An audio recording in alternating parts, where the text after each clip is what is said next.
Hello, everybody. Welcome to the Quest for Truth. I'm your host, Corina Pataki. And today, oh my gosh, we have such an amazing show for you guys, a live show. I know all of you are here. You know who it is. You're excited. I'm very excited. Thank you again for being on with us from whatever part of the world you are. I really appreciate you joining in. I'm sure, and I know you have better things to do on your afternoon if you are in the US, or evening if you are in other parts of the world, yet you chose to be here with us on your quest for truth as we all embark on this journey of disclosure of truth, where we want to keep growing and step out of the lies that we have been put in. For some of us has been religion, some of us has been the historical fabrication that it's been given to us, that we've been fed. However, you are all here because you have a desire to continue or to begin your quest for truth. And for that, I'm very grateful and I appreciate that you're here. Oh my goodness, you guys, I'm so excited. And I know for many of you, this fabulous, dear, powerful powerhouse of a woman needs no introduction. But for those of you that do not know who it is, I want to bring in Elena Danaan. Elena, I'm so excited to have you here with us. It's a pleasure yet again. But before Elena jumps in, I want to formally introduce her. Again, I know she needs no introduction for many of you, but for some of you, maybe that you've not seen her, you've not heard of her. Elena Danaan is an incredible voice of truth, a powerhouse, a fearless warrior of truth. She is an archaeologist. She is a world-renowned bestseller, and she is actually the emissary for the Galactic Federation of Worlds. She wears so many hats, but one of the most important one that I always like to bring out of this incredible powerhouse is her desire to remind you of who you are in this vast disclosure movement that is happening. And she's a leader and at a forefront of one of the major leaders in this movement. But her desire has always been, since I've known her, to remind you of who you are and to show you that the powers that you have been looking out there for is actually inside of you. And there is nothing that you cannot do when you realize who you are. So Elena, oh my gosh, my dear, beautiful friend and sister, welcome. Thank you. It's been a while. We haven't made videos together, but we're so busy. And we've met in Nashville recently, last month, and we had one of the best fun of my life. I had. Oh my gosh. We had a thrill. I mean, that's when I got my first cowboy hat. So yes. So thank you for that, Elena. Yeah, it was fun. And well, we're gonna go back to Nashville. Well, be again together. Yes. Well, I'll let you talk about that later. Yes. Yeah, I'm here. And yeah. Welcome. I'm so excited to have you. And today we're going to talk about some incredible subject that you have started speaking about. And by the way, you guys, thank you again for being on. Please like and share. Your likes really helps my channel, The Quest for Truth, to bring more exposure to it and to get other people to see it and to join their own personal quest for truth. So I appreciate all of you guys sharing it. As you hop on, please say hi and get your questions ready, because towards the end, I hope we have a little bit of time so Elena can answer a few of your questions. So, but anyway, thank you, and like and share. Now, Elena, I want to discuss this incredible subject. You had a very powerful experience with your physical body. It was not a dream. It was not with your consciousness, where you actually went on Mars and you got to see the 3-eye atlas as well. And you are with some very important, dear people on Mars. So let's begin there. Let's begin with how your journey, how did it happen when you actually physically went to Mars? So go for it. Well, I thought never in my life I would have this opportunity, because civilians are not allowed on Mars. Mars is in the custody of the Earth Alliance, it's the military. And if you're not a military and if you don't have the clearance to go there, there's no way. And I'm a civilian. No matter if I work with ETs, it's not the point. I'm an Earth civilian. That is my status for the Earth Alliance. So, okay, well, I've been to other cool places. It's fine if I don't go to Mars in my lifetime. And things will change with the first contact and etc. But there was this object, 3i Atlas, that was approaching Mars, and it approached Mars to 30 million kilometers, which sounds big, but it's very tiny in astronomical measurement. So I wanted to go there and see it because it's so close, and I have the possibility to be taken on spaceship to travel in the star system. So that was why. Hey, wait, I want to go there. You know. So Thoran said, "No, Mars, blah." Okay, yeah. Yeah, you don't do the prime directive, don't you? Do you? And he said, "No, well, I respect it, but I have universal diplomatic immunity," he said, "and also my guests have it if I bring guests." I said, "Well," so he said, "Yes, of course, I'm going to bring you to see this beautiful visitor." So his shuttle went to pick me up. So when I say pick me up, I'm given notice and I get ready, I stand ready, and then there's a teleportation. And it's about my physical body disappearing on Earth and appearing somewhere else. I don't do astral travel. I could, but I don't. I don't do projection, whatever. It's physical. That's what people really need to understand. I'm not part of the older New Age movement. So I materialized on ES shuttle, which is the golden imperial shuttle that comes from the Nibiru mothership, which is at the moment parked in the lower orbit of Jupiter. It takes about 10 minutes from Earth to Jupiter with this type of technology. It's very short, very Wow. short. Yeah. And they can bend space and time, so it's very easy for them. So he picked me up and he was there, dressed in a big, thick, beautiful coat, embroidered. He's always magnificent in his attire. Is always incredible. And what's amazing with him is that he likes beautiful clothes, jewelry. He likes, aesthetics, beauty, and so do many people from his family, such as Inanna, whom I know as well. But inside of him, he's so humble. He is so humble and compassionate, so that's a very good example of people who you can be humble inside and compassionate for humanity and others, but still like beauty and Yeah. anyways, that art, body art, it's clothes and Yes. Yes. etc.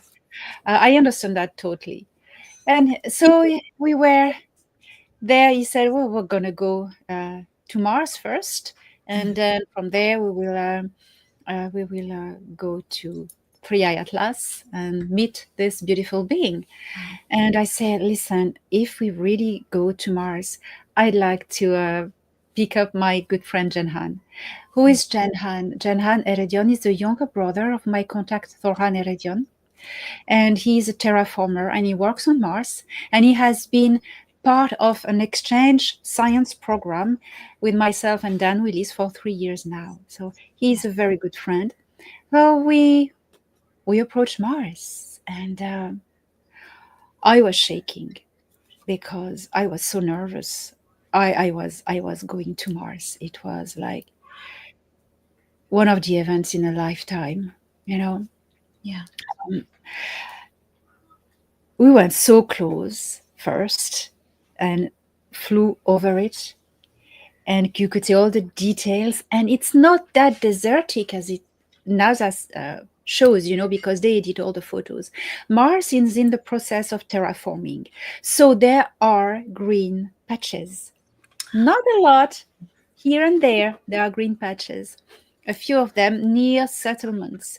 And are these settlements? They are colonies of Alpha Centaurians who are working with the Earth Alliance to help re-terraform Mars to the original atmosphere that it was at the start, when all the local species could breathe and live outside, because now they're mainly underground. So we enter the atmosphere and had located the house of Jen Han. But before we approached, a voice of a man talking in English came out of the intercom of the ship, of the shuttle. And he was addressing I say, no, who are you? Asking for clearance, authorization, blah, blah, blah. Wow. And I was like, and I say, do you know who I am?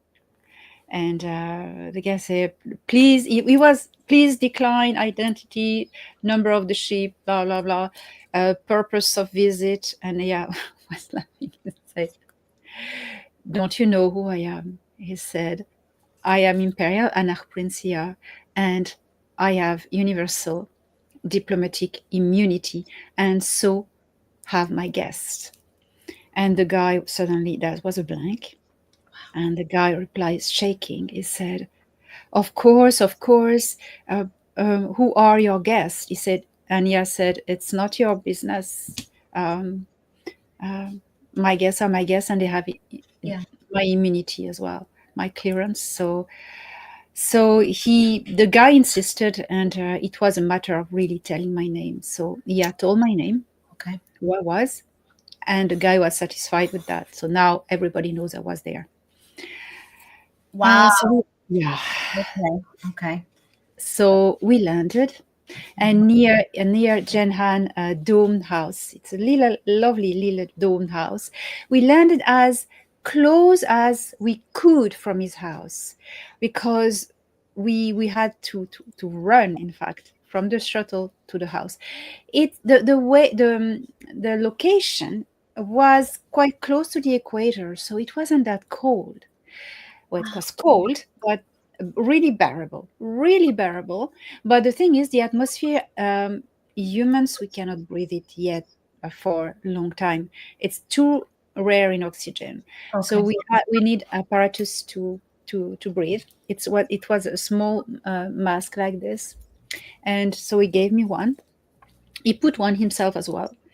And the door opened, the ramp went down, and there was dust settling, brown dust settling, and we could make out the house.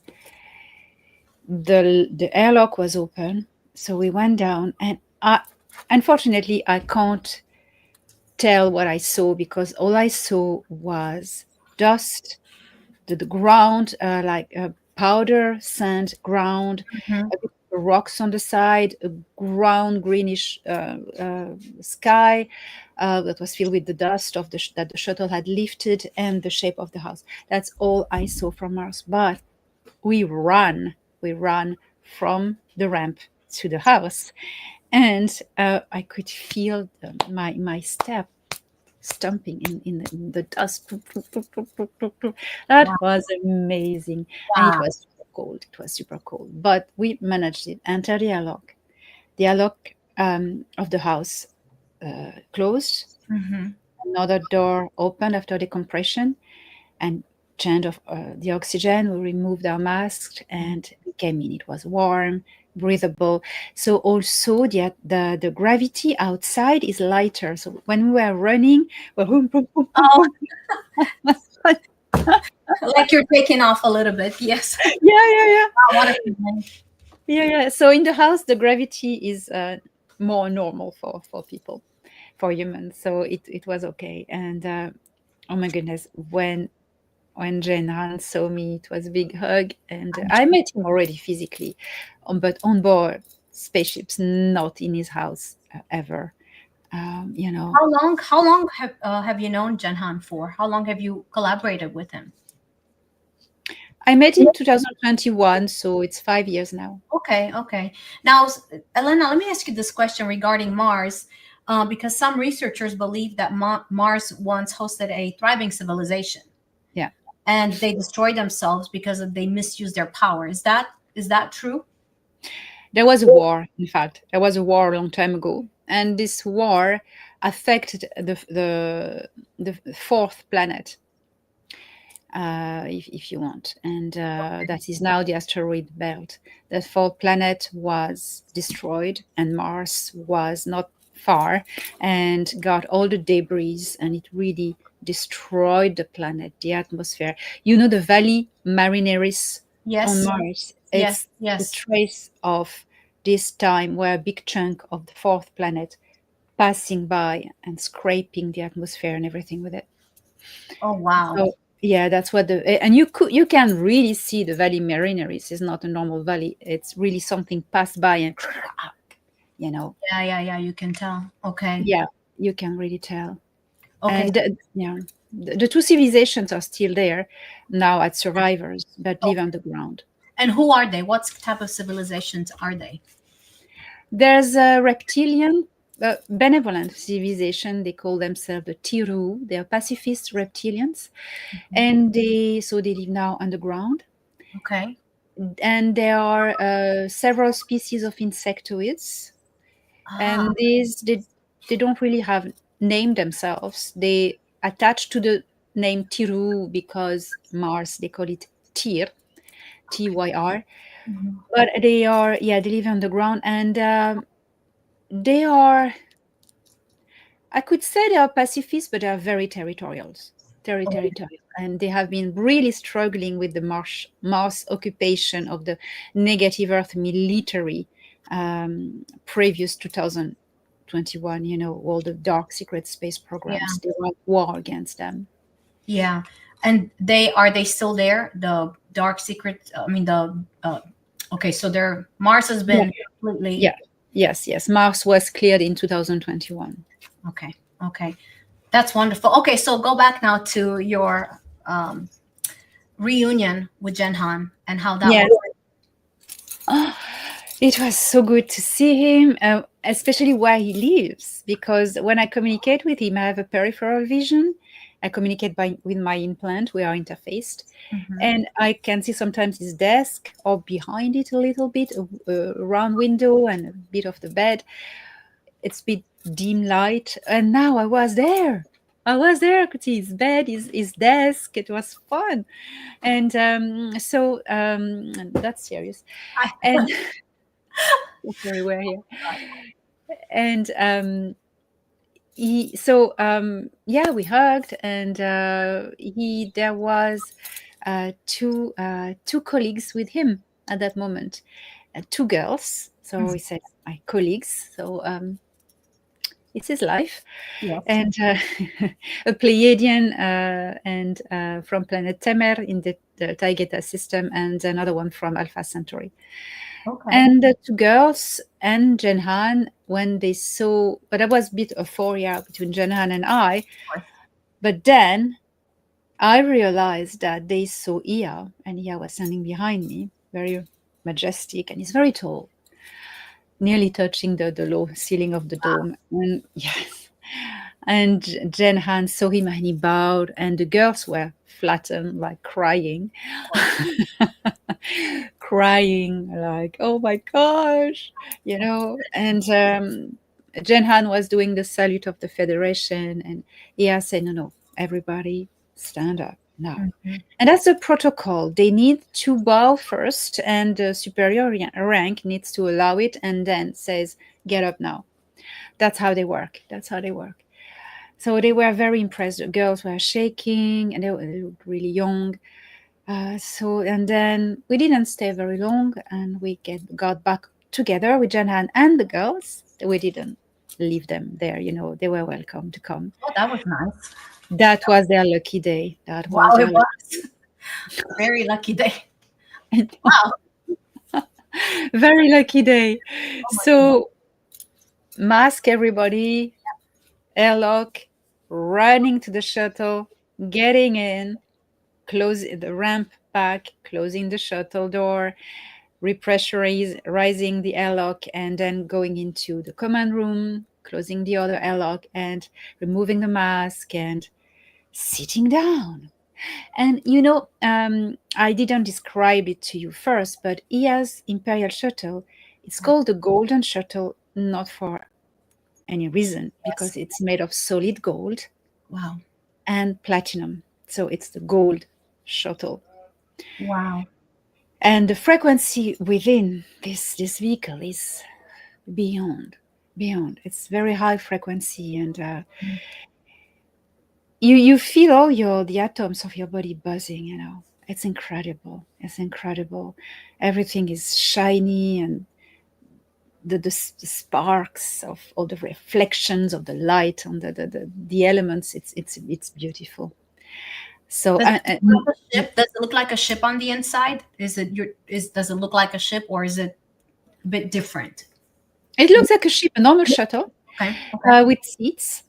The seats have kind of cushions. No, the seats are not all gold, but it doesn't work like a scout ship of the Federation, where you have a command pilot seat in the front and then a co-pilot seat. No, there are seats around where you can sit in a row. You have two like special guest seats, and in the middle you have the command seat, which is very big, something like this, Yes. like this. Yes. Yes. Like So a the person sits in it, and there are patches that interface with the spine, okay. and one behind the head. It has, when you click the head against it, there's a circlet that comes and closes it, and then you interface with the AI of the ship. That's It how it sounds works. similar, Elena, to the seat that the books of Radu Cinemar describe, and the seat where I sat in. Doesn't it sound similar? Remember Under the Mountain in Wuchedge, where Oh yes. I describe it in my book like a dental chair, kind of like with patches that connect to your. Very interesting. Yes, yeah, it's the same technology. It's Yeah. the same people. So it makes sense. Wow. Okay. Wow. Wow. Wow. Okay. That's something that I'm gonna keep. Okay. Go ahead. So everybody put their seat belt, because it's the only ship I've experienced where you need a seat belt. I mean, 3 rings here, Okay. because you don't feel the acceleration, but you feel the motion. Ah. It's different from any other ship. In a scout ship of the Federation, which is flying saucer round type, Yes. it has the habitat as its own balance, and it adapts to always being stable. Okay. So you don't feel any motion. But in an Anunnaki shuttle, you feel the motion, because it goes like, woo. It's like a little plane, you know? Oh wow. You get Yes, sick. it's like a little plane. The shape, it's triangular with the wings behind. Yeah. So people that are motion sickness, do they get sick in it? Yes. Okay. Yes. I would have a problem. I had a problem on the first time, and then they learn how to fly flat. Not do this, Oh but yeah. Oh my just gosh. do this. And when you have to go down, they do this and this. Because the first flight I had in one of these shuttles, it was, Oh gosh. and I was really wanted to puke. Yes, so Oh yeah. I would probably puke a yeah, lot. it was very uncomfortable. Wow. Okay. So So they yeah, okay. So you have the three belts. Okay. yes. You okay? So here we go. We leave Mars, and we see this little shining dot with a bit of a haze around it, and we go right through it. Also, these shuttles, they don't have a front screen; they have an actual window. Oh So it's wow. cool. Yes. So they can project holographic maps and stuff on that window. But that's what how the glass is. It can be also a holographic screen in transparency. Can do that, but you see through. So Wow. we could see the approach of 3i Atlas. It was Oh incredible. And I was very excited. And Jen Han and the girls hadn't seen it yet. They could have gone in the shuttle, but they hadn't seen it yet. And that was that night. It was on the 4th of October, when it was the closest to Mars.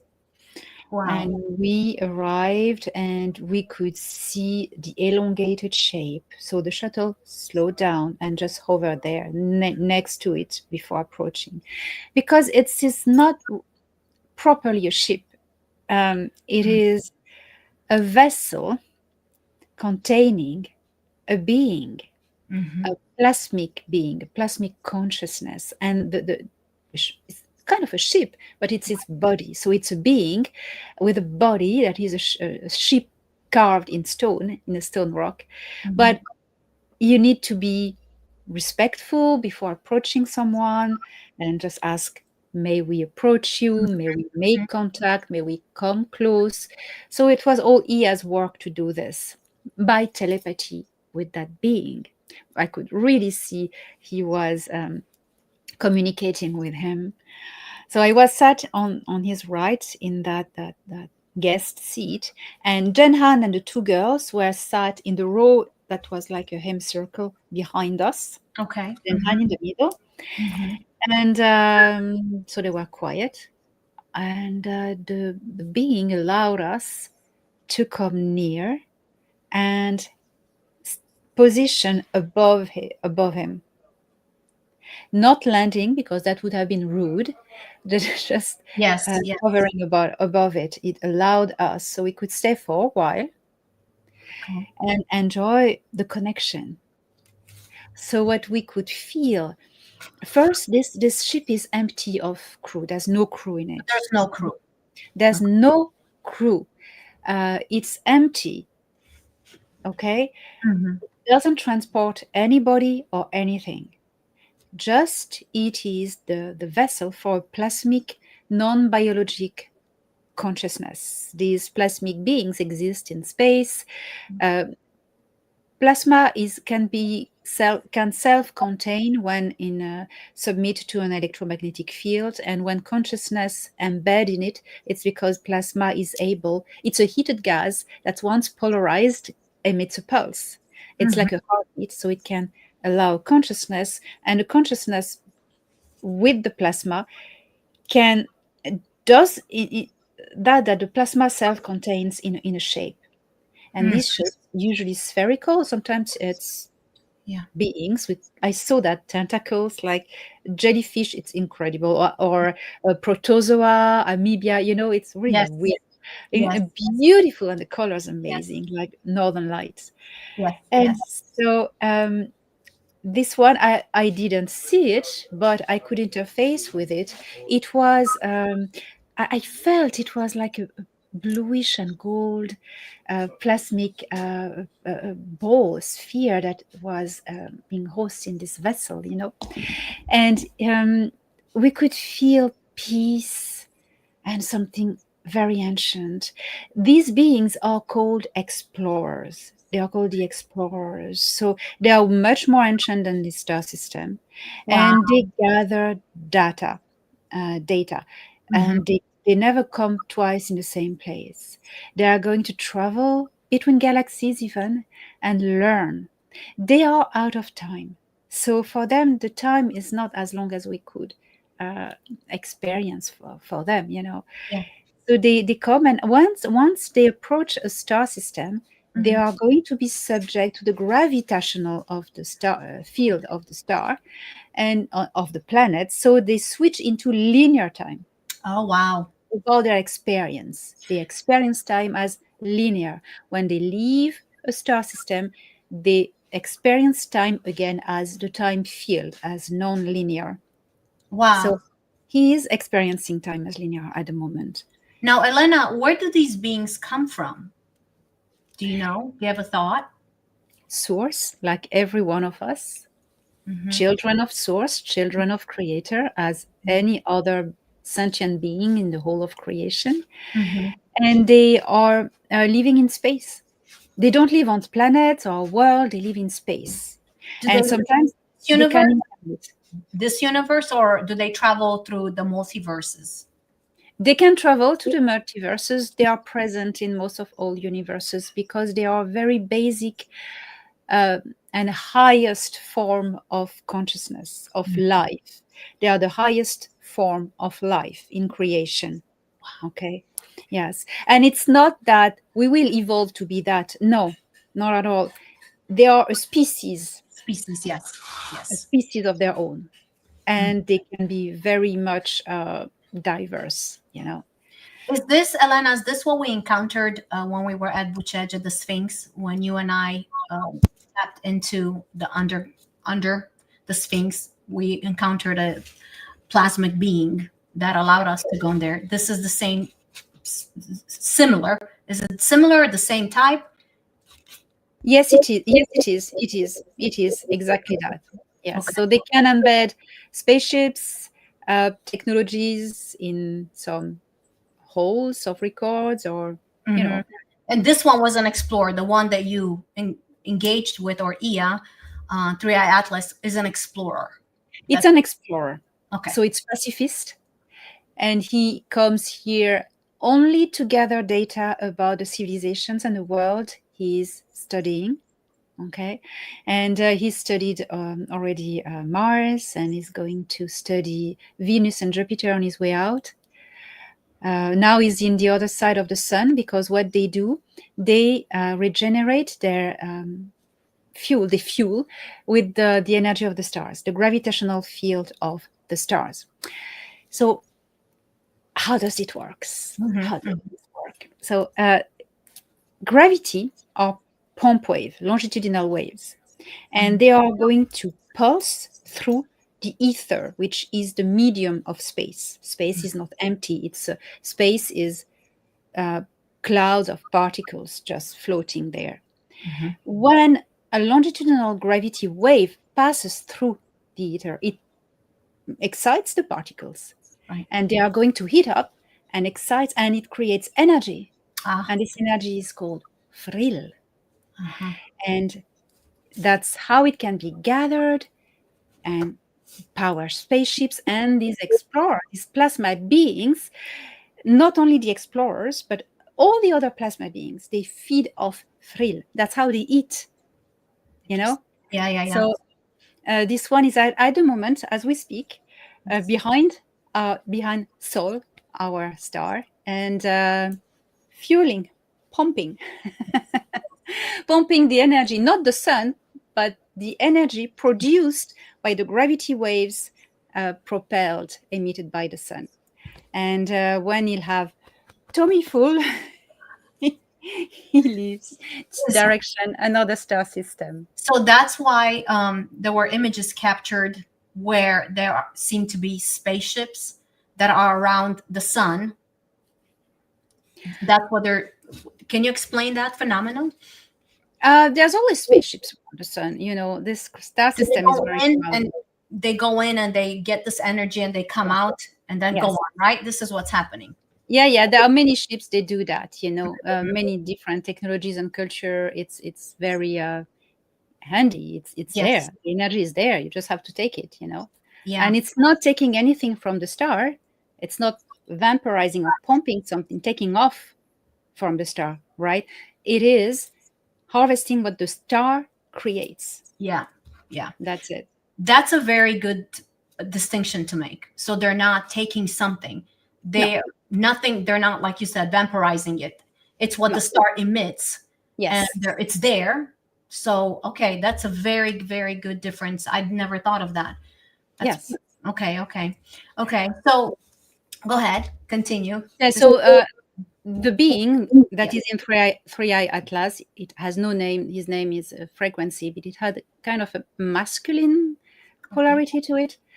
Um, it is respecting the greater law of evolution, the cosmic law of evolution that all intelligent sentient beings respect, which is the law of non-interference in a developing civilization. So the Galactic Federation of World, the organization with whom I work, have made a set of laws they call the Prime Directive. My friend Yanachim have called it the Dayakura. Everybody make them all set of laws um, from this cosmic law of evolution. But it's basically do not interfere with culture and development because you're going to mess it up. So Three Eye Atlas will not interact with Earth. That's why it is passing far. And now the closest point to Earth, it is behind the sun, really symmetrically behind the sun, and it is going to go. That's all it's going to do. And the people who are looking after the star system, they have allowed this visitor to come in because they thought it was a good thing that humanity of Earth becomes aware of the existence of other consciousness in the universe and other life forms, that it's not always humanoid with two arms, two legs, and a head. Sometimes it's something much more impressive. Yeah. So this is part of disclosure then. What was allowed by Triad Atlas to be seen is part of the disclosure, correct?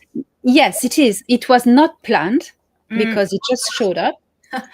But the Intergalactic Confederation, who look after the star system behind the plasma shield, they said, "Well, that's a great idea. Like, yeah, come in and show yourself." They're gonna be distracted with occupied with that for a while. Oh yeah. Yeah, absolutely. Just a little bit. Just a little bit. Just a little. Just a tiny bit. Okay, so continue. What did you feel? Did you feel a frequency coming? Did it affect you? Did it affect your spirit, your body, your heart? Because obviously carries a frequency. So Yes. explain what you felt. Besides the fact that you were with Prince Ia, which I'm sure affected you as well. I'm always feeling good next to him. Yes. But yeah, well, I felt because so the consciousness, the explorer, Yes. uh, didn't make mind contact, communication directly with Ia and I. I'm Mhm. going to come to that, Yes. but we could feel. He allowed us to interface with his frequency, plasmic frequency. Mhm. Because plasma, it's a polarized plasma. It emits a pulse, so you Sure. feel it. You Sure. feel it, and we Mm.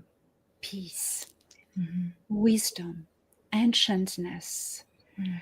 something very ancient, very old, that knows all the secrets because all the data he gathered from all this time, I mean billions of years old, he we could feel all of this knowledge, all of this wisdom, and we could feel that if he had allowed us, we could. He's still here. We can still come and visit him. And I think Ia told me that we will um, go and meet him again. So Can't wait wait to for hear. yeah, me too.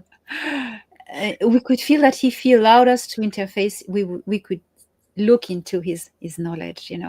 And that was a moment of sacredness to meet this other life form. Although, in regard of Creator, we are all equal as children of Creator, but that was an encounter with a different life Sure. form, you Yeah. know. Yeah. So it was exciting, intoxicating, exhilarating. It was extraordinary, a moment of grace, Yeah. And what we could feel was peace and serenity, ancientness, Mm. something very grounded and even like a Yeah. Yeah. Yeah. Yeah. buzzing, it was incredible. And like you hear brown noise, and it's like kind of thing behind. Mm-hmm. Mm-hmm. But he made contact with one of us. And I was a bit jealous because it wasn't me. And I went, why isn't Ia either? Because the protocol would Wow. Mm-hmm. tell it's Ia would have, you know, Yes. Right. That's what you would well, think. yeah, I had interfaced with it Yeah. already to ask for approach, but that's only what happened. But the being chose Jenhan, Mm-hmm. a Mm. young Pleiadian scientist with whom we are working. And suddenly we turned back. Jenhan was shaking and he was crying. It was like waterfall of Yeah. tears coming from his eyes. He was shaking and he was eyes closed, and he was receiving a download from this being. And the two girls beside him were like, oh, what's Wow. happening to him? And I went, wow, he's making contact with you. And he was crying, he was shaken. And it lasts for about, I'd say, a bit more than 5 minutes, maybe 5, 6 minutes. Wow. Couldn't Okay. really evaluate. And then it left him. It was still present, but it Mm-hmm. left. And Jenhan just opened his eyes. He was crying and shaking. He was like, if I looked at him, he was in the same state when I got my first contact with the nine. Yes. And it is life changing and emotionally it's wrecking. Yeah, And I'm I sure. know that because it is washing through you. And everything that is still in the process of healing, it's just wow, like washed out. And everything explodes in you. So I knew what he was going through. And I chanced, so what did he say to you? And he was like, he said, okay, I know, I understand. I said, Jenhan, take the time you need. Yeah. We're going to bring you back to Mars. You're going to rest. I'm going to have a chat with your brother. You're going to rest. And when you feel you have processed it and you feel ready, we talk. And we talk. We will talk because I want to know. Oh, I'm sure. So here we go. So we remained a while. Oh, no. And Jenhan said one thing. And I was saying, when I said, what did he say? What did he say to you? And yes, he said one thing. And, and he said one thing. He said, I come in peace. Wow. And that was the core message.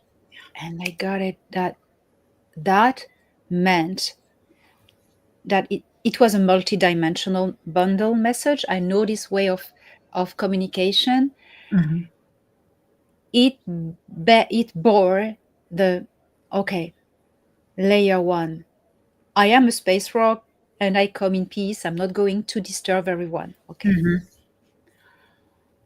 I am a high plasmic consciousness and I am bringing peace. I come bringing peace with me. Yeah. Yeah. And then, third layer that I got as well, I come in a time of peace where peace is being made. Mm-hmm. That was everything that this message I could understand it carried. I know there's much more. Yeah. That's the surface. That's the key that unlocks all the download that Janhan had. So we stayed for a while digesting this. And the two girls were, Mom, they were cute. I'm sure. We went back to Mars. The shuttle landed. I didn't get out this time. We opened the door and they put their little mask on and they went to the shuttle. And I put my hands to their house. So sorry, I put my hands on Jenhan's shoulders. Well, Mm-hmm. I like this. And I said, when you are ready, take the time to process it. And when you are ready, we meet on your brother's spaceship and we have a talk. But take your time. Take your time. We Mm-hmm. have all the time. So he said, yeah, yeah, yeah. And I said, I'm here. I've been there. I know. I'm here if you need to chat about how to process it. So I haven't had any communication with Jenhan. It was the 4th of October, Okay. the night from the 3rd to the 4th, in fact. Okay. So yeah, it was the 3rd, in fact, because when they brought me back, brought me back in the morning, it was already the 4th of Yeah. October. That's why when I wrote it down. And then we took off, and Ria brought me back to Earth, teleportation, and I couldn't sleep for 2 nights. I was so excited Of course, I can imagine. and exhausted. Yeah. Yeah. So, Elena, what do you have to say to all this misinformation out there regarding what a three-eye atlas is? There's anywhere from contact as far as in a good way, or and there's also the other perspective that they try to give. It's, the takeover, it's alien invasion. It's, what do you have to say to both of these scenarios? Okay, three things. First, the deep state, which still has some power and tries to stick the alien invasion at any occasion, or taking this opportunity to say, "Oh, this ship carries Draco reptilians that are going to invade Earth." Of course, fear porn. It's well, they're going to look ridiculous when the visitor leaves and nothing that will have happened. They're going to go, "Okay, bye." They're withdrawing from public life. Yeah. And other people, and then there's the rest, who want to feel popular and feel obliged to have something to say about it and invent stuff. Yeah. They invent, and that's the desire to be popular. So, and it's all guessing, or they have channeling or astral travel or download. It's all ego, and people who just want to be in that train, not to be left out. And Yeah.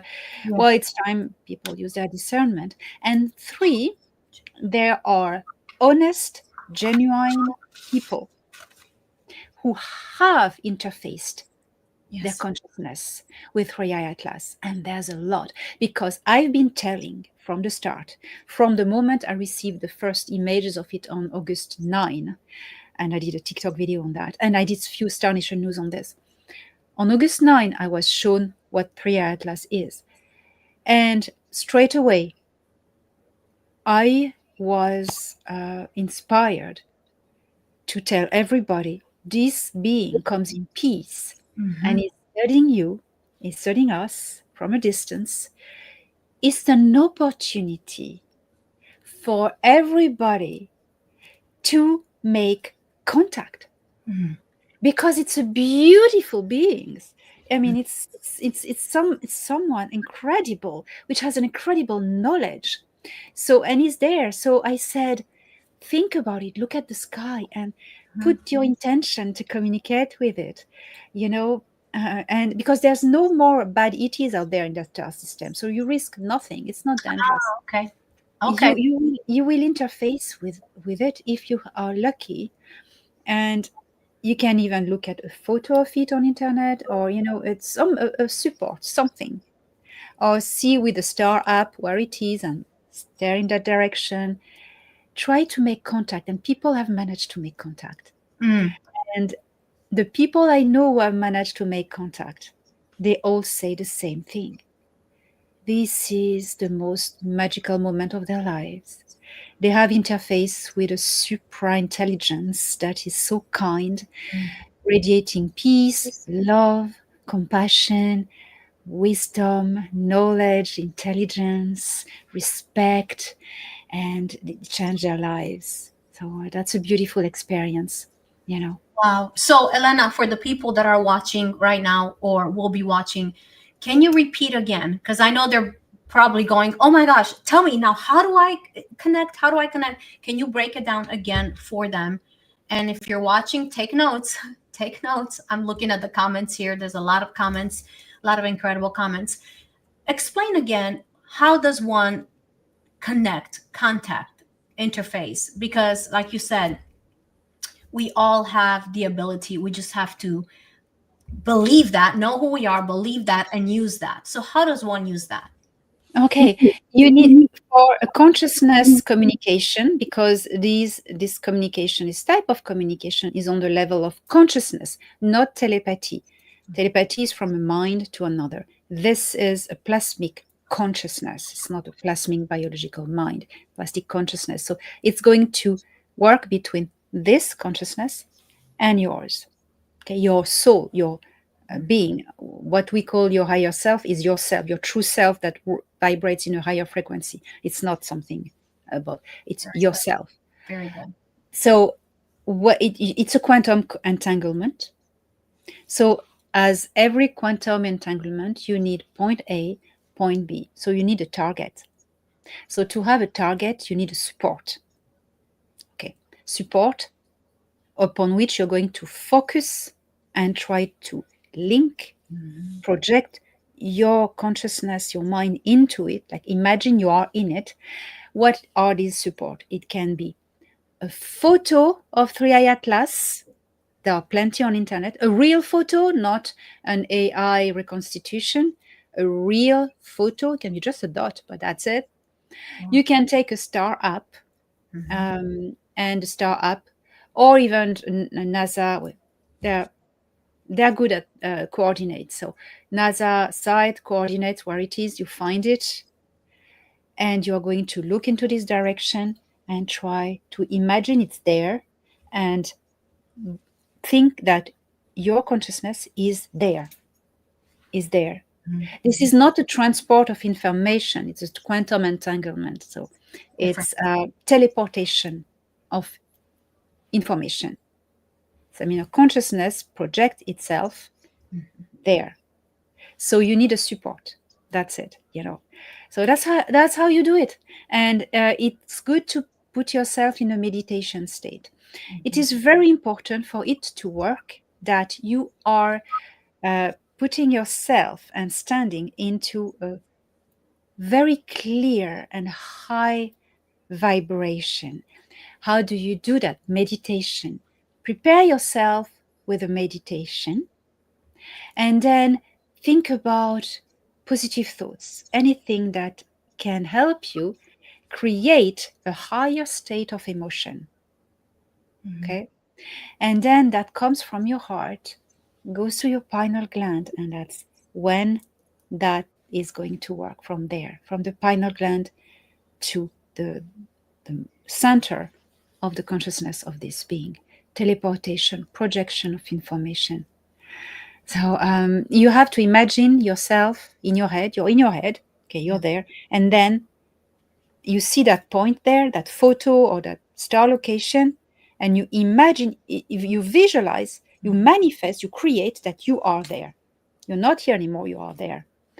When I say imagine, you know, when we were children at school, imagination is bad. It's our power. That's right.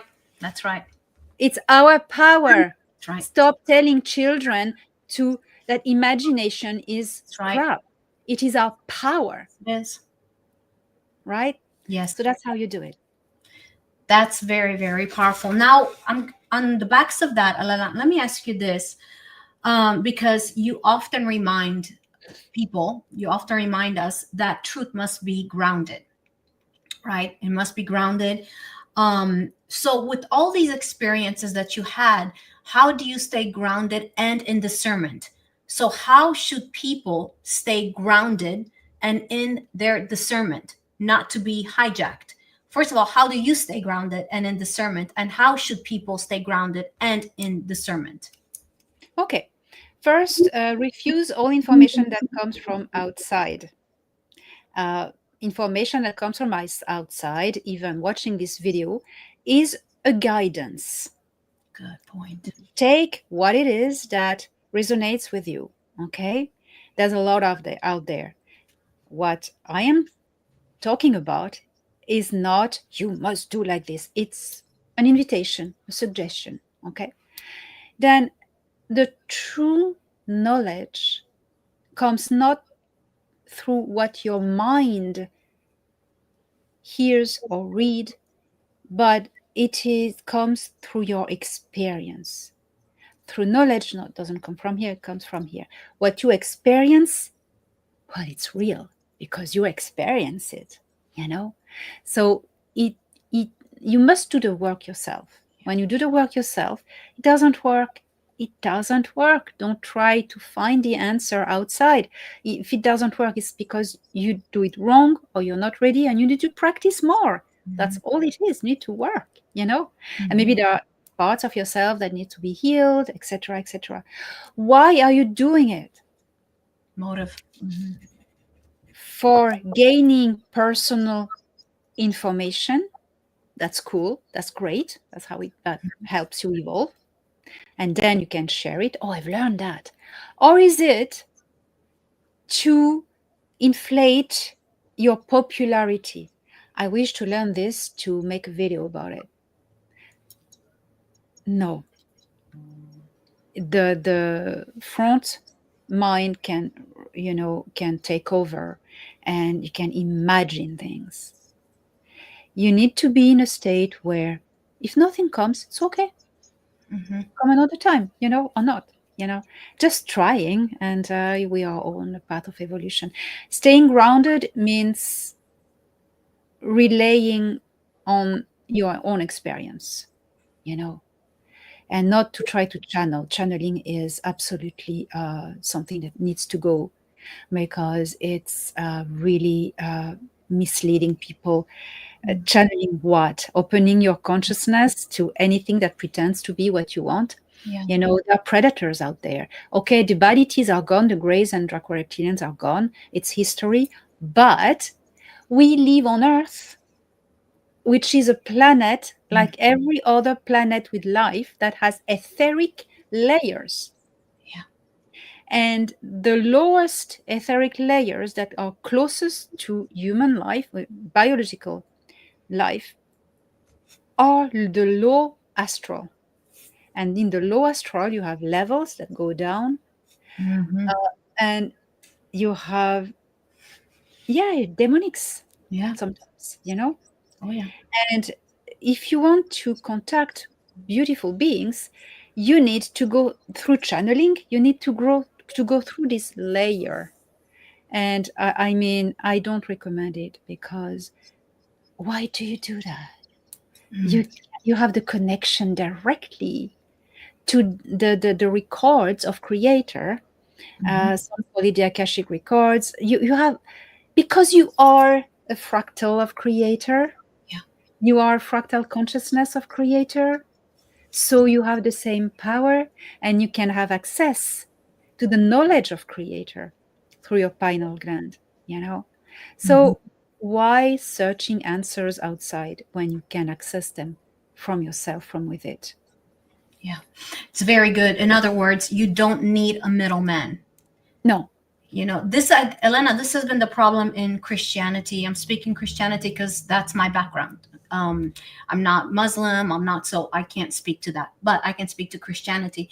Is because we were told that you cannot trust your own personal connection with Jesus, with Holy Spirit, with God, Creator. You cannot do that because your heart is very, this quote, I'm quoting, your heart is very deceptive.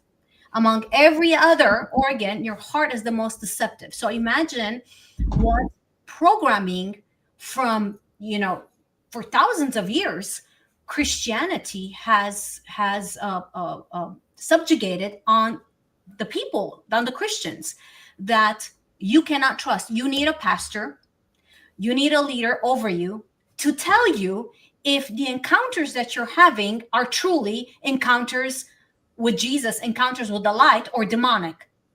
So we have given our sovereignty, our power away, our trust in ourselves. Yeah. Because if we are made in the image of Creator, like we've been told, then why do we fear that what we personally engage in is not of light? So I totally hear what you're saying. And you guys, what Elena's talking about, and for my beautiful Christian audience, I do want to echo what Elena says. That is, I believe, very, very, very crucial in our journey on engaging with discernment, is that you have the connection directly to Father, directly to Holy Spirit, who I believe is mother, because you have to have a father and a mother, right?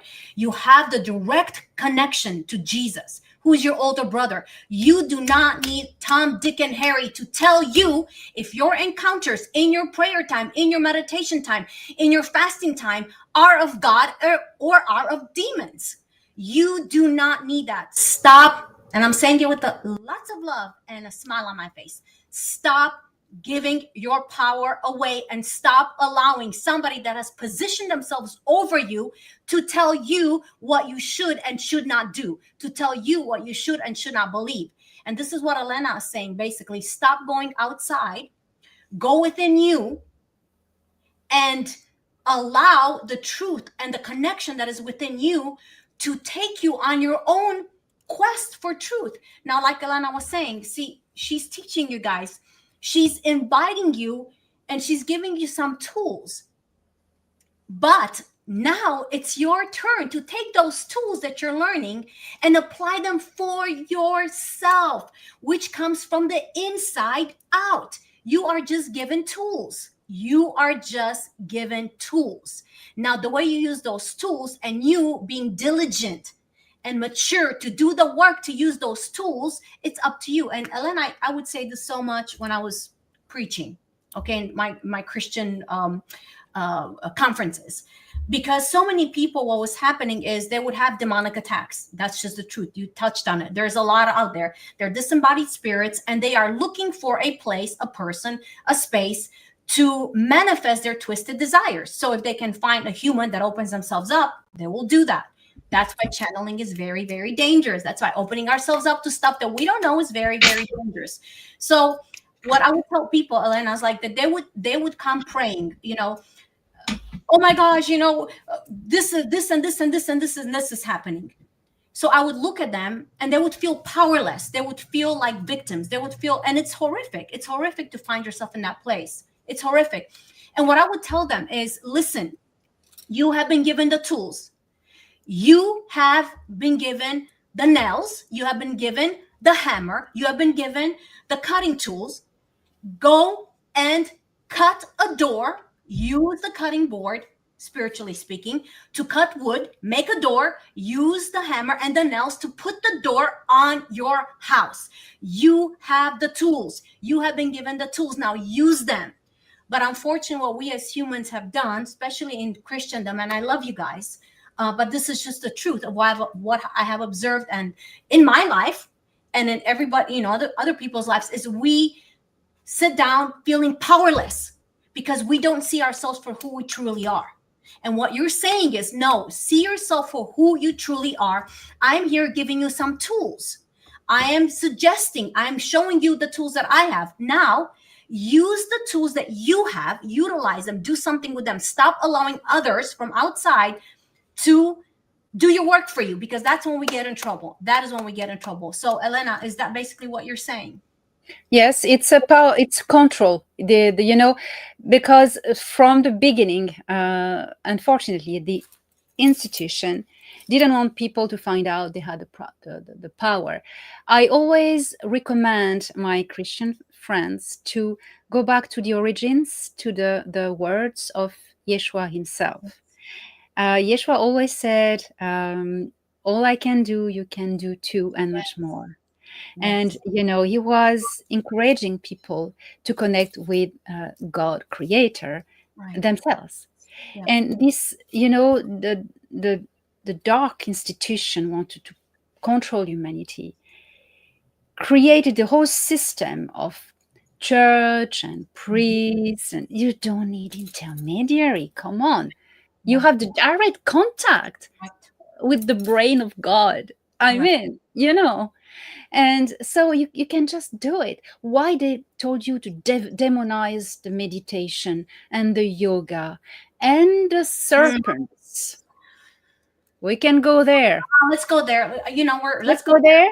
Let's go there, please. Okay, remind me to talk about abusive relationship after that. Yes. Okay, why they demonize the most the snake, the serpent? Why? And I proudly always wear some on me, because what they don't want you to find out is that the whole story of the tree of life and Adam and Eve and the apple and the snake, it's the metaphor, encrypted message from the good people who wanted you to decrypt it and know this. Yeah. The tree of life, it's your DNA. Mm-hmm. Okay? Yes. And the serpent is the Kundalini. You go to all Oriental spiritual traditions. You have it. You have all the methods to activate it. It dwells in the lower chakra. It's the myth of the dragon in the cave that holds a treasure. Mm-hmm. Okay? You have to awaken the dragon to get the treasure. And that's how it is. And it's not snakes, it's like two dragons. Imagine the Chinese dragons with no paws, no wings. That's how you can visualize it. So when you activate this lower chakra, and where it is between your legs. So the place that the church demonized the most, the shameful place. Wow. Don't even think about it. Um, in meditation and energy work and Reiki and yoga, you can activate your chakras, activate this one, and find these two coiled uh, energy strands. It's like a Tesla coil wrapping around a central core. You awaken them, and it's the power plant that's going to activate all your chakras. And once it touches the pineal gland, boom, it opens as a vortex and consciousness can attune with anything. That's the caduceus symbol with the wings, Mm-hmm. which means expansion of consciousness. And the apple in the tree, Come on. it's the pineal gland. Yeah. It's never been about an No, apple, no, no, because no. the scriptures say peri. What means peri? It means forbidden fruit. Right. Nowhere you find what kind of fruit it is, because it's a metaphorical fruit. Yes, it is. It is the pineal gland. And when you see a pineal gland, it looks like a pine cone. Pine, that's why they call pineal gland.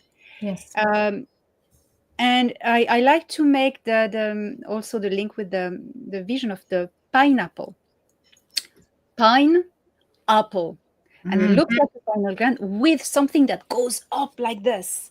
The just a stream of energy, of etheric energy, when you activate it. So it's never been about an apple, it's been about the pineal gland that is only activated when the serpent touches it. Okay? Mm-hmm. Mm-hmm. So that is what it's about. If you activate your Kundalini, your inner double serpentine energy, it's going to open this Mm-hmm. forbidden fruit here that is going to give you access to the whole knowledge of creation and tell you who you are. Yeah. That's the tree of knowledge. Knowledge. Yeah. Yeah. So that is what the church institution wanted you to. They reverse the narrative to be afraid of.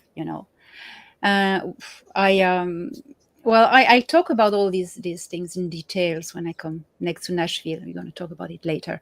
Yes. Yes. Um, narcissistic relationship. In the whole audience, I know there are many people who have been victim Yeah. of narcissistic abuse. Okay.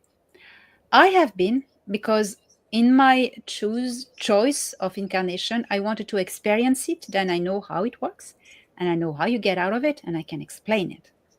And it applies to how the deep state has been and the governments have been using the population. But now we are talking about religion. Yeah. What is the Vatican doing?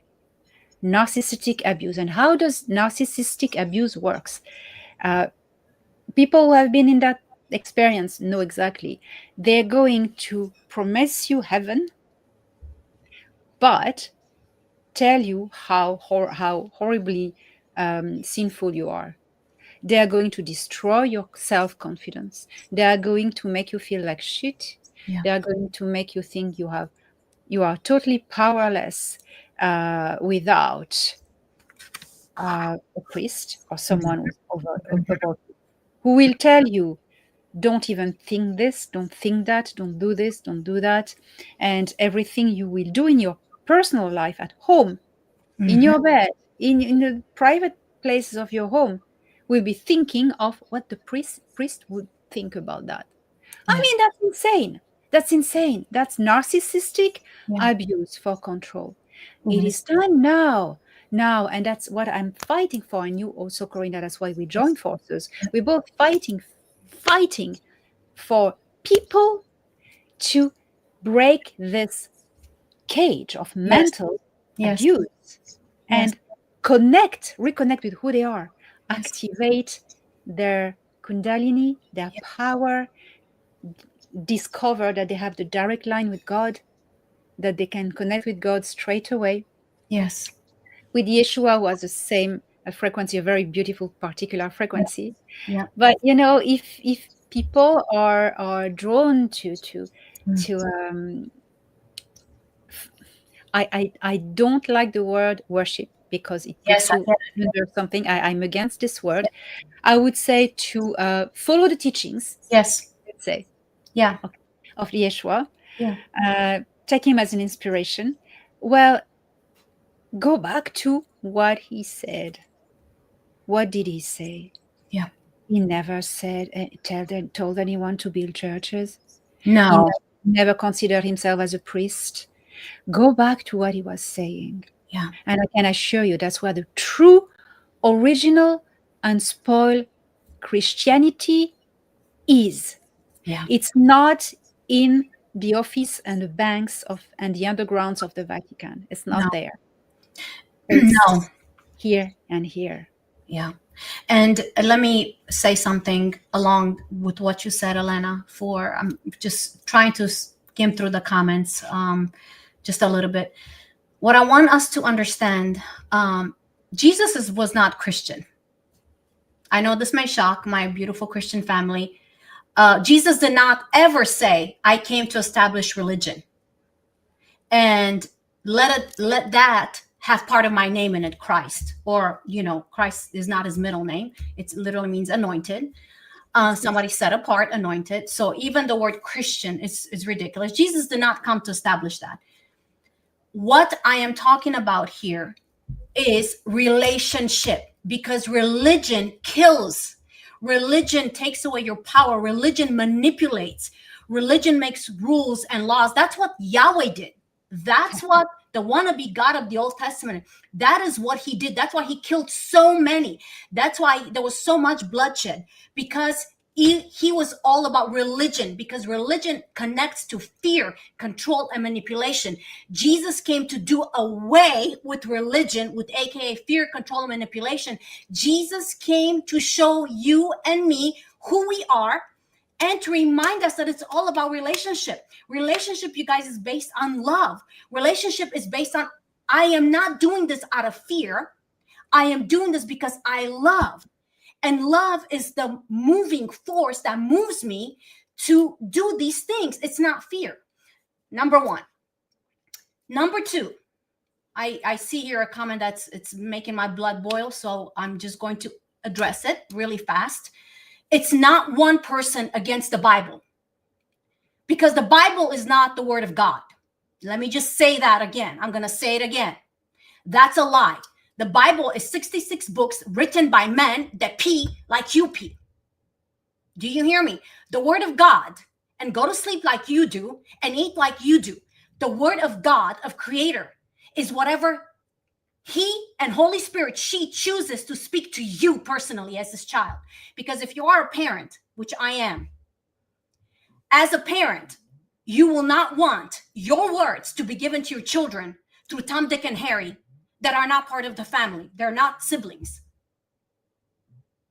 You will want your words to be given to your children through you. So if you have something to say to your child, guess what? You're going to say it to your child. We're talking about divine creator here. She will find a way to get his and her words to you. I guarantee you. She will not need written down words over 2,000 years ago, written by men, based on their understanding and their culture at that point in time, to tell you this is your father and your mother's word. So let me say this again. Sorry, I do not believe the Bible is the word of God at all. That's an insult. I'm sorry. I believe it. The word of God, again, is what she tells you personally. Now, the Bible is written things, wisdom, some, and teachings that can benefit you. And some things have been manipulated and they're very dark. So let me not even go there. If you're interested, you can go on my channel. You can see I did a lot of teachings on that. So there is not Elena versus the Bible. There is not Corina versus the Bible. because again, the Bible are 66 books written by men. So that's what I'm going to say about that, because it just, I get so infuriated by that. And if you do not like my comment, you are great with your opinion. We all have opinions, and that's fine. But I want to make very clear, if you are on your quest for truth, you have to understand that the truth will shake the tar out of you and show you what you have believed is so wrong. If you want a personal relationship, which is what Jesus wanted us, this is what Yeshua wanted to teach us. Let me tell you something. It's personal. It's personal. It's take time and meditate. And meditate is not a demonic word, because a lot of it's been demonized. Even Jesus said, meditate. Meditate, spend time. Not in prayer, because prayer, think about the word pray. Pray. As an animal that's prey. Prayer also denotes begging. What about communication? So spend time in communicating and allow the words to come directly to you. So I'm going to get off of this, because I can keep going on this, because it's a passion of mine to knock religious garbage down and bring truth. So Elena. Two things I want to comment on what you say. Yes, First, us as sovereign human beings do not need books to tell us what is wrong and what is right. You have ethics. You can educate your children. Yeah. It's very simple. Yeah. What is bad is what harms others. What is good is what empowers others. Yes. That's all it is about. So that is called ethics. And you don't need a book to tell you, do this, do that. Okay? If you have a book in your hands that tells you, this is good, this is bad, it's control. Yeah. You need to reconnect with your sense of discernment. And when you realize that you don't need any books to tell you what is wrong and right, you'll be fine. You'll be fine. And the second thing is prayer. So prayer, it's very interesting, because people pray to ask for something to a god or an entity regarding cultures. I want this. What you do, in fact, is that you do not make contact with any entity, but you do the work yourself. You manifest an intention into the lattice of reality. Okay? Thoughts are holographic blueprints. If every night you pray, I want more money, I want more money, I want more money, I want more money, you manifest this abundance coming to you, that you pray a God or that you manifest it yourself. Well, if you do it so much and strongly, a job opportunity is going to come to you, or any kind of abundance, because you manifest it. Mm-hmm. So prayer should be turned, instead of, oh God, please grant me this. No, should be told this way. I manifest this in my life. I manifest this in my life, because you are God. You are co-creator, because you are a fractal of source. Yeah. As any other living being. Cats, yeah. Dogs, snakes, mouse, ETs, aliens. We are all a fractal of God's consciousness. Okay? So we can connect with it and manifest. We are all co-creators. We're creating this reality. So that's about prayer. Stop kneeling. It's time you stand up in your own sovereignty and realize who you are. You've been played. It's fine. We learn. Bye. That's right. That's right. That's right. Yeah. Very good, Elena. So you guys notice what Elena's saying. There's a difference in praying, and there's a difference in what she's saying, declaring. You notice that? Declaring. You notice that? We're not begging. You're speaking a truth that you know. You don't see it yet. You're hoping for it, but you're speaking it because you know that there's a power inside your words. There's a frequency that when you speak it out, it's going to create the reality of that which you speak. Yes. You see, it's different than begging for it. Yes. Which is, unfortunately, if you look throughout the prayer, throughout the history, it's been, oh, have mercy on me. Oh my gosh, I'm nothing. Oh my gosh, I'm such a sinner. Oh, mercy. Because the word God denotes a superiority. That means you are inferior. So then prayer goes along with that illusion, if you will, that you need to beg on your knees to a supreme being that's gonna, is he gonna have mercy on you or not? I mean, how is his mood today? Because that's what Yahweh, I mean, that's the Old Testament. Was his mood Go there. I mean, what was his? So it's different when you realize the power that you have in you, the power that Yeshua spoke about, and you want something, you don't see it yet, but you know that it's out there, and you dare to believe that you have the power in you to create exactly what, like Elena said, Jesus said, greater things than I have done, you're going to do. Oh my gosh, have you looked at what Jesus did? Walked on water, walked through walls. Yes, walk through walls, walk through people. Yes, walk through people, manifested substance out of nothing, raised the dead. That's just a few things. And he said, great. He said, all these things I've done, you're going to do, and greater. Hello, you guys. Hello. So this is what, yeah, go ahead, Elena. It's the law of resonance. It's the law of resonance. Yeah. When you manifest a thought, you are very strongly, you are going to create a call to anything else that has the same frequency. You imagine fear, something fearful is going to happen to you. You imagine you are feared of a disaster. A disaster is there somewhere, is going to come to you because it will feel the connection. If you manifest love, you're going to meet someone nice, this person will hear your frequency and will mysteriously be attracted to cross your path. That's absolutely how powerful it is. Absolutely. And you're so right, Elena, and I'm going to touch on this because I feel it to say it. So this is turning into a little bit more, Elena, than what we thought. Always does. But you're so right, Elena, because there's so many Christians that and I came out of that understanding of the rapture, right? The rapture is coming. Yeah.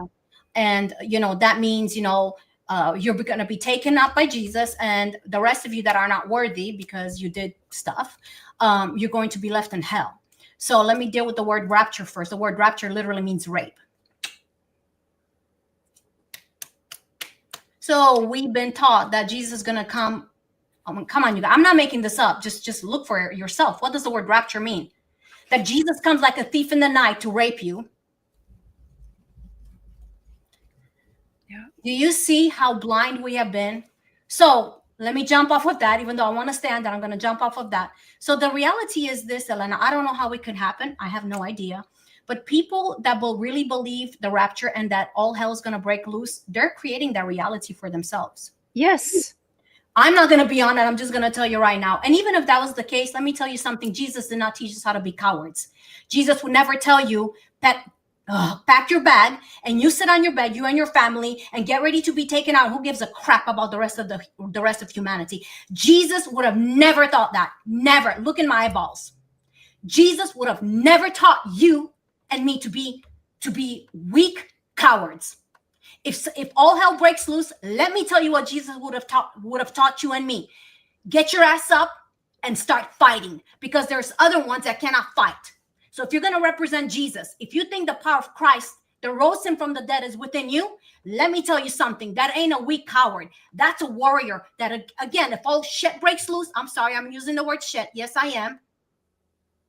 Then you know what? I'm going to do something about it, because there are the little children.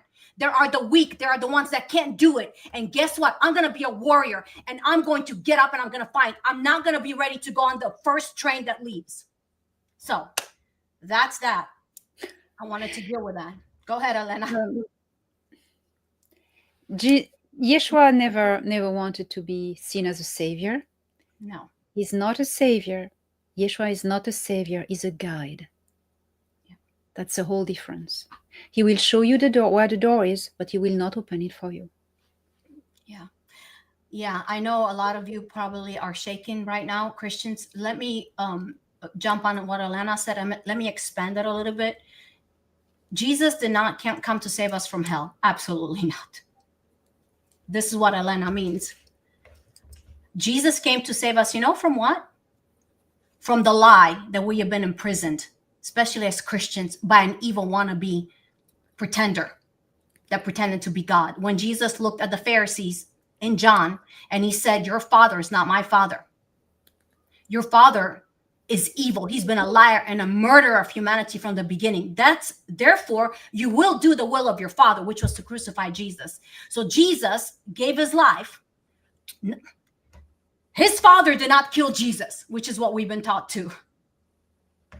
No, Oh, Jesus gave his life to save you and me from the lies, from the bondage and the imprisonment that we as humanity, as Christians, especially Judeo Christians, were put in, and we agreed to it, unfortunately, because we don't know any better. That's what Jesus came to save you and me from a lie that says you are less than, from a lie that says you need to do this, that, and the other. You need to jump through this hoop and the other hoop in order to be loved. Jesus came to break and to save you from that lie, from a future for your future and all your children's children, all your future generations, bound in lies, connected to death, destruction, connected to an imprisonment of who you truly are, of your true identity and of your true DNA. That's what Jesus came to save you from. That's why he gave his life. So, Elena, this is remarkable. You're right. Jesus did not come to save like what we've been taught. Absolutely not. Absolutely not. I have also a suggestion for the beautiful Christian people. Jesus was a spiritual ascended master. He came to guide humanity and trying to reroute a bit the way it was going. And he, how to say, it's funny, I have a blank now. It's like something. Oh, there's a one. Yeah. But oh, wow. Oh, that's impressive. That's impressive. I'm going to go through it and say it. Go for it. Wow, listen. Yes, I'm going to say it. Something, you see, something went in the way trying to block me. Of course. But I went through it because I'm strong. Yes. Jesus' crucifixion, the cross, what it is. Jesus was an ascended master. He was a highly spiritual being trying to guide humanity to rediscover, go back to the heart and who they are, okay? The symbol of Jesus is not this cross, which is a symbol of torture, and it is a symbol of the superiority of the Roman Empire, which is Yahweh's institution, which became the Holy Roman Empire after that, and the Vatican. It's the symbol of this institution torturing and crushing this beautiful being who came to help humanity. It says, look what we're doing to this beautiful, to your spiritual guide. Look what we're doing to it. And now you're going to adore this symbol, which is a symbol of torture. And we're going to tell you a lie that Jesus did that willingly to die for your sins, to redeem your sins. What does it mean? That means, okay, I mean, stupid.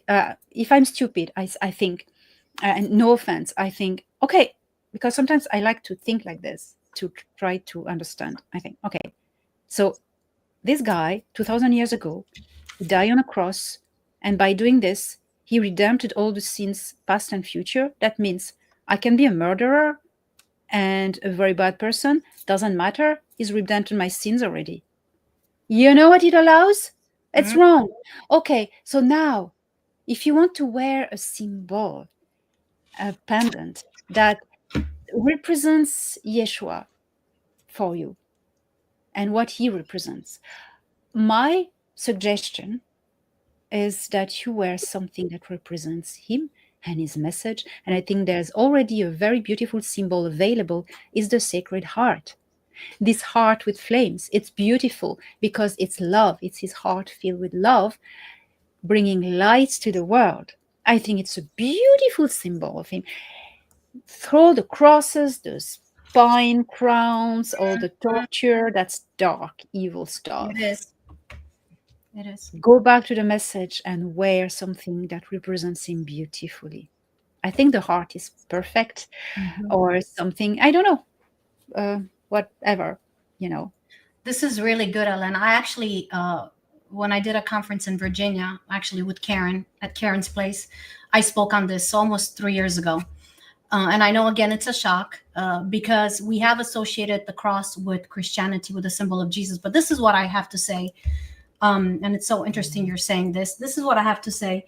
If somebody tortured your loved one, if they, let's say, they used a bat to knock them out, and then they used a gun to make sure that they're done, would you take that bat or another bat that looks like that bat and put it on the mantle of your fireplace and that gun to remind you of your loved one's death?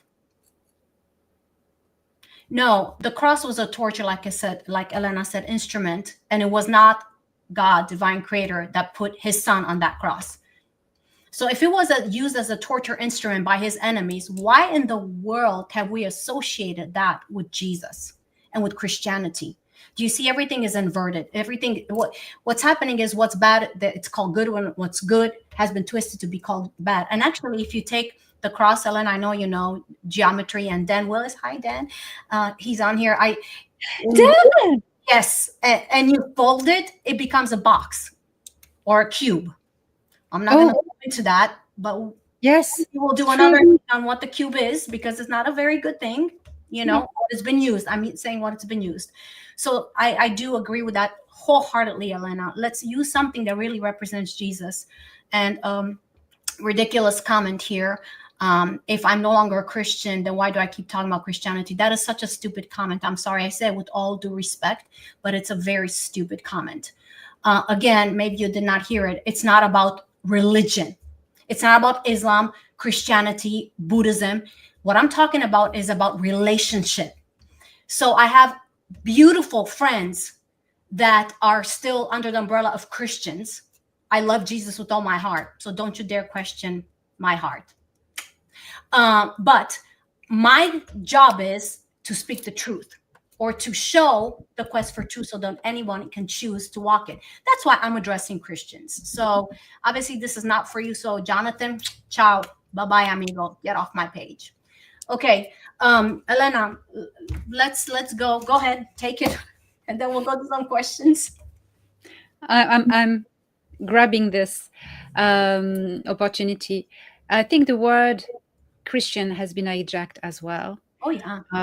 What Christian comes from Christ, which Christos means the anointed one. What is being anointed? It is being blessed to with a higher frequency, Yes. that you tune in into your higher self, into who you really are, and then you are connected with God. Because if you are really who you are, in the frequency of your own being, you are at the same frequency as creator. So you are, that's where the word anointed comes. So to my understanding, Christians means the anointed ones, the ones who have awakened to their potential and their true divine frequency, right? That's what That's why the real Christians are people who radiate in the universal vibration of love, are one with creator, one together. It's a great community. It is not an institution made by man. It Yes. is a state Correct. of being. Being Christian is a state of vibration, Yes. right? Very So good. that's what I want to say. Very, very, very good, Elena. Very good. Very, very. That's the best explanation I've heard of this ever. Very good. So now with this brilliant wisdom nugget that Elena gave you just on the name of Christian, you do understand we're not talking about, like she said, a religion. It's a lifestyle, a choice. It's a knowing. That's why we're talking about Christ's consciousness. It's a knowing that we all have access to now. Know, because we all have now access to the tree of knowledge, which Yes. they've tried to keep away. What good parent would not want their children to have knowledge between good and evil? Tell me, please. Please explain that to me. What good parent would not want their children, would not want to teach their children between good and evil? So I'm not even going to go back there. But yes, so Christianity, like Elena said, this is what it's supposed to mean, you guys. This is brilliant. Elena, this is incredible. This, I've never heard it explained like this, and it's brilliant. It's a state of being. Being Christian is a state of being. That's all. That's the frequency. You guys, it's a frequency.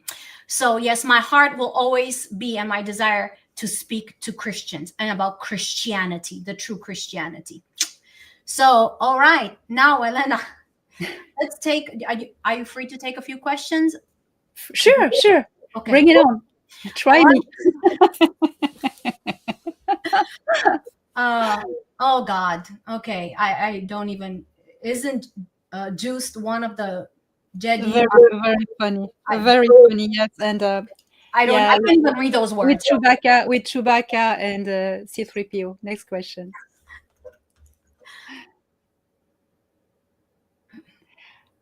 Who are the Pleiadians? These people living, civilizations living in the Pleiades.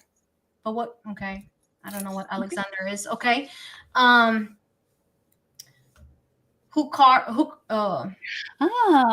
question. Interesting. I don't know. I suppose I'm going to get this information, but that could well be possible.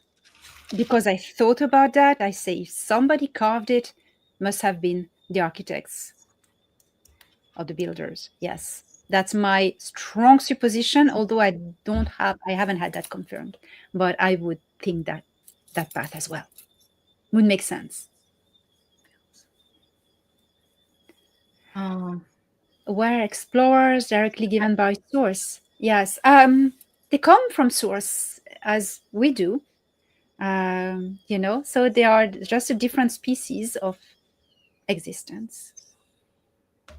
Very good. Okay. Tall, a hell.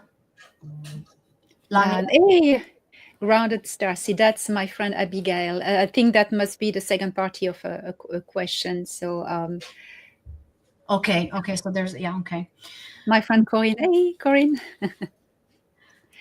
So brought back Elena to Earth after this travel to Mars and near Three-Eye Atlas. I believe that Ia wouldn't come back so close to Earth. Can we hope that he will come to Earth one day? Yes, he went very close to Earth. That was the closest he got. That was very exceptional. Well, he doesn't want to really land on Earth, come on Earth physically, because he says, I'm sorry if I'm going to offend some people, but he says that humanity is not ready yet to meet with him, because he said, I don't want to be either worshipped or thrown stones at. So that's what he said. Makes sense. All right. Next question. Okay, there we go. Should we expect the spiritual awakening on Earth? The huge ones are always being taken, talking about us. Okay, so should we expect the huge spiritual awakening? Well, it's happening. It has happened already. Yes, it has happened this last decade. People are more and more opening their eyes on the truth and connecting with themselves. And the great awakening of humanity has happened already. It has started, and it is going to go really, really well. Yes. What are the Koldasis here requesting from the Galactic Federation Council? I wouldn't answer this question because first, I don't understand it. So I don't know. I don't quite understand it either. No. Okay. There you go. What do you think of the infinite symbol representing Yeshua? That's a great idea, Debbie. That's a great idea. Yeah, that's what I was suggesting. Yeah. That would be incredible. Yes. Yeah. Very good. Okay. Side. Did he say, I'm the Alpha and the Omega? Is Yeshua who said that? Yes. Yes, Yes. I'm the end and the beginning. Correct. The end is the beginning, is the message of the architect. Oh, isn't that interesting? Okay. What is ES connection to the Christ consciousness? Oh, he carries it on himself. He carries Christ consciousness on himself. It is his frequency. It is his the frequency of his soul. And he is also an anointed one, but he's embodying it. And you remember, that's a very deep topic. Mhm. People were told of the second coming, or Yeshua is going to come back. Right. No, no, he's not. But it is his frequency that comes back into humanity to awaken, to anoint humanity again. Yes. And who is here? He's the father of Yeshua's bloodline. So he has the same DNA frequency as Yeshua. Okay. And he is back into the star system since September 2021. And his frequency is beaming and awakening all those people who are descendants from Yeshua, because they have this blood in them, this genetic vibration. So they activate and they wake up the others. Yes. Yes. Yes. Um, does ES people on his craft communicate with us in the name as Ia doesn't? No, In his name. Okay. no, not at all. Yes, and and cross has nothing to do with the Christian cross. It's a very beautiful symbol. It's Ankh is, of course, an Egyptian symbol and name that come from the origin of ancient Egypt, which was an Anach colony. The Anachim are the Anunnaki. Okay, it's the real name Anachim. Mm-hmm. Anach is the language. It means the creators of life, and the Ankh comes from Ankh, because ancient Egyptian, I can talk about it, I'm an Egyptologist, we don't have all the vowels. So we pronounce the consonants and the hard vowels, but the smooth vowels, we don't have them.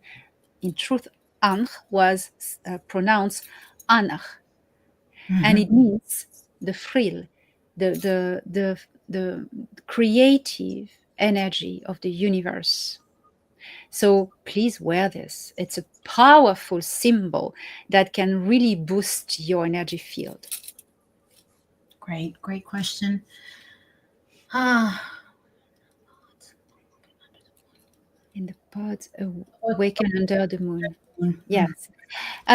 No, it was the souls from the architects that were there. Well, and the contactee, of course, have the access to these technologies. They have the link. They are the link with the architects. So that's why they were present when delegation came, when they found the pods in the moon.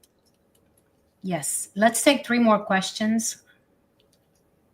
Was Jesus in India during his mission years? I believe so. I believe so too. Great question. Let's take 2 more, please, and then we'll let Elena go and rest. As it's late.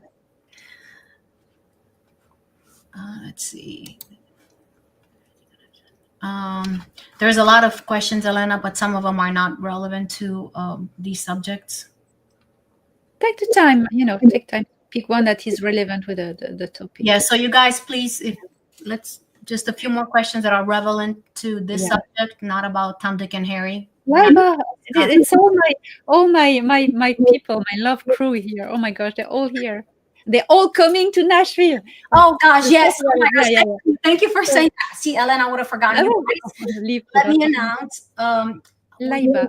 I finally decided to have a summit, disclosure summit in Nashville. I know Elena and I have kind of been talking about it for about 3 years now, and I've done conferences before, and and I finally felt extremely strong that no, I need to have one in Nashville. So we're looking at October next year. Still don't have the exact dates, but we're looking definitely at October, maybe the second week of October if everything goes okay. So just be ready. Again, Disclosure Summit in Nashville in October next year. As soon as I get the yes from the place that I'm looking to rent, Karen's going to put up information on the Quest for Truth Facebook page or my Facebook page. And I'm sure Elena will probably share it on hers with amazing speakers. Elena will be one of them. Oh my gosh. So excited, so excited. And the second one will be Tony Rodriguez. And I will be one of them. And I'm looking for somebody else to come on. My desire is to speak the truth about what the things that have been discovered in Romania. Romania is a key nation for this moment in time, for the season. And there are so many things that Romania holds inside her bosom, if you will, that are so powerful. And I would like to bring somebody in that has some proof that they can speak about these things. So that would be my desire to have another one. So we will see. But just to give you guys a heads up about it, next October in Nashville. All right. Now, Elena, let's go to this question. So, what is the most effective way to travel with your consciousness to other worlds through the Vogel crystal? Well, the crystal is a transponder. You remember when I was telling you earlier on to entangle your consciousness to a support, a point B, like for trying to connect to 3i Atlas. Well, you can use a crystal as a relay in between. You know, you can manifest, visualize and manifest that the target is in the crystal, and you are projecting your consciousness in the crystal that you can activate either by breath, by pulsing, pressing it with your finger, or by electromagnetic pulse. But just holding it, and thoughts are longitudinal electric waves. Okay, so they're going to act in the crystal like pump waves, and they are going to activate its vortex and connect you with whatever you want to connect. Okay, but the target needs to be like a target, you know where it is, like 3i Atlas with a photograph or a support. You cannot try to, I want to connect to an alien on whatever world, pick your choice. You won't do anything. You need a target, precise, a location. So you can do that. Very good. Are quantum waves theory relevant, to the Christ consciousness? Quantum wave theory, in a way, yes, because when you tune into this frequency of anointed, okay, Christ consciousness, you're going to make the link, the quantum link, with source. Okay, so it's, in a way, you're creating a longitudinal wave that is going to really propel you to source. So you can do it like this, or you can use the quantum entanglement. There are two ways of doing it. But of course, yes, the quantum wave theory can really, really be part of the process of connecting to the Christ consciousness frequency. Oh, that's good. Very, very, very good. Okay. All right. We'll take one more question, and then Elena, I'll give you the final words for people that you want to leave them with. All right. Karen, if you see another question that's relevant to our discussion here. Somebody said, while Karen finds one, that they are diving into the Transylvania book series right now. That's very good. You will very, very much enjoy them. Again, you guys put it on your calendar. October next year, 2026, conference here in Nashville, Disclosure Summit. More details to follow, so just stay tuned. Stay tuned. All right, Karen, did you see another question before we just give Elena? Okay, there's no other one? Okay. So, Elena, your final words that you want to leave this beautiful audience. We had over 200 and I believe 40 people watching. So any final words, encouragement or knowledge, words of wisdom that you have for them? If you want to find happiness, never let anyone tell you that you're not worthy, that you are stupid or unable or shameful. Never allow anybody to tell you that, because the person who tells you these things to put you down are narcissistic abusers. Can be your partner, a person of your family, a teacher, someone in your job, a government, Yeah. and a religious institution. Never allow anybody to tell you these things. Follow your heart. Yes. Connect with who you are. Your possibilities are infinite. You need to know that. You are a beautiful being. You have so many capacities and potential, and something that is free and that is not something like a special gift that everybody has, from the little mouse to the creator.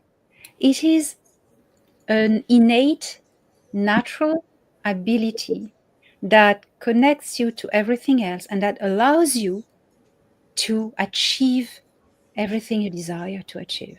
This innate natural superpower is the ability to love. Yes. And when you discover that, you can achieve anything.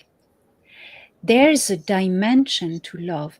There's different levels to love. There's pure desire, there's likeness, or there's love, like in a relationship. There's a higher love of something more divine. And then the higher level, which is the love of creator, that is a higher dimension of love. It's compassion. Yes. When you raise into the vibration of compassion, you feel the oneness. You feel you're connected to everything, every sentient being in the universe. And then all the little conflict on earth, it seems to you ridiculous, because you see everyone as on their own journey, and you respect who they are, and you respect what they do, and you love them, and you bless them with your love. And that is the human as we are meant to be. And you can make it start now. Yes. Beautiful. Beautiful. Thank you for that, Elena. And I will piggyback with these words on what Elena said. And again, you guys, it's all about love. Yes. Anything you hear, anything you watch, anything you want to engage in, if it does not have the frequency of that love that Elena talked about, of that compassion, of always seeing the best in you, then do not, my suggestion to you is do not engage it, because it's a counterfeit. You cannot counterfeit authentic, genuine, compassionate love. You cannot, because like Elena said, it is a frequency. And I want to add this and say, love is the most powerful frequency in all creation.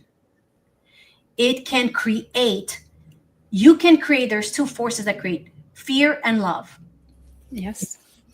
Which one will you allow yourself to tag into and collaborate with and create out of? If it's fear, if it's belittling, do not engage it. If it's compassionate, if it speaks of your future with hope, then with a magnitude of the beauty of who you truly are from the inside out, then engage with that. This was the message of Yeshua. This was the message of Jesus. This is the message of all. This is the true message of all. Listen to me, all true light workers. Of all true light workers. And I want to leave you with that. Engage with love. And anything that does not sound, feel, taste like love, walk away from. You will know them. This is what Jesus said, by their fruit. If it's not love, walk away. Don't eat it. Don't put it in your mouth. Don't engage with it. don't collaborate with it. So we leave you with this. Thank you guys for joining us today on the quest for truth. Please continue to like and share this. If you think it's benefited you, it will benefit others. Please like and share it. Thank you again for being with us. We leave you with lots of love. Remember who you are. Until next time. Bye bye.